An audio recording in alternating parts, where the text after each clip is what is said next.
Solidarity forever. Muungano wa madaktari nchini Kmpdu wametishia kufanya mgomo kote nchini ikiwa serikali haitaweka mikakati ya kuajiri wahudumu wa afya kila mwaka ili kushughulikia swala la upungufu wa matabibu katika kaunti zote 47.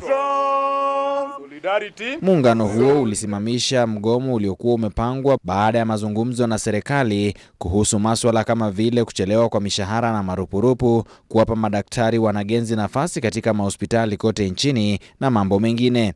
Katibu mkuu wa muungano wa Kmpdu Daktari Davji Bimji Atela amesema kwamba madaktari wa Kenya wana kazi ngumu, maana daktari mmoja anawahudumia wagonjwa 17,000 ikilinganishwa na hitaji la shirika la afya ulimwenguni WHO la daktari mmoja kuwahudumia watu 1,000.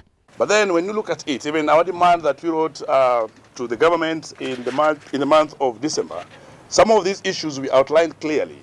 The fact of unemployment, the fact of salary delays. So you realize that the employer, if he delays to pay a healthcare worker in the county who has no any other source of getting salaries for 3 months or 4 months, then you drive them to die. You drive them to the action that they will take against themselves and to their desperations. So we have been calling out that and asking governments to actually commit to paying salaries on time. There's aspect of unemployment. When doctors are not employed, those few who are in the hospital struggle.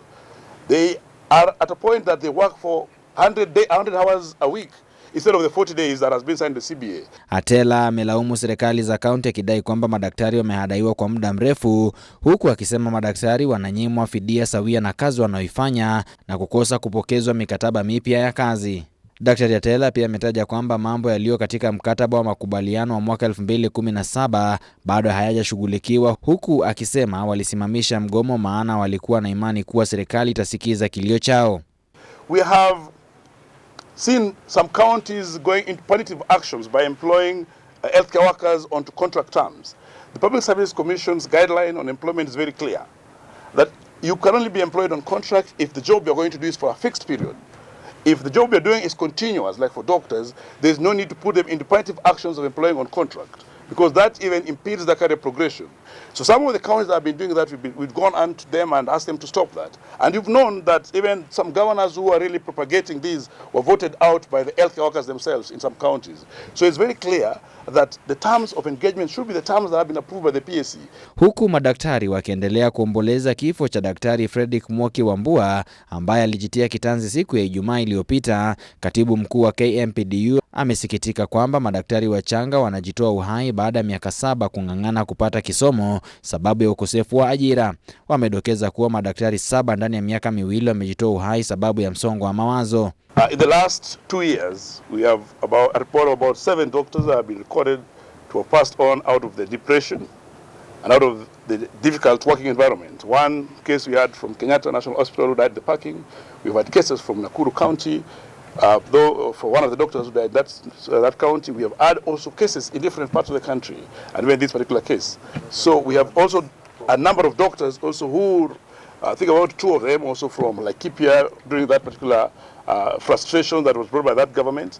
We have a number of doctors, just like other healthcare workers, who have gone into depression and end up using substances like alcohol just to run away from the desperate situations that they are in. My colleagues from 2-3 years ago, 4-5 years ago, have not managed to secure employment, and even as we stay out here with no places of work, the hospitals are very, very understaffed. Even while we were working there, you can see that the hospital completely depends on the interns. When interns are not posted, then nothing really happens. Why? Because these general hospitals have no doctors. There's completely no doctors. The hospitals have a capacity of up to 60 bed capacity, while out here we are suffering. You go to a public hospital, you cannot be saved. Small things like what happened to our former cabinet secretary recently are things that can be dealt with very easily. I want to assure you that as long as you're living, you're going to need the healthcare. The doctors are very angry. Kmpdu has been making noise every day, every week. We call you guys here, raising the same issues. But now it's time to do the other alternative action. Because we can't have a country where every month we have to go to the streets to get our salaries. I know counties where people are being paid for 2 months. where you have loan deductions on your pay slip and they don't remit to the banks. In CRB, doctors are like the highest number of civil servants.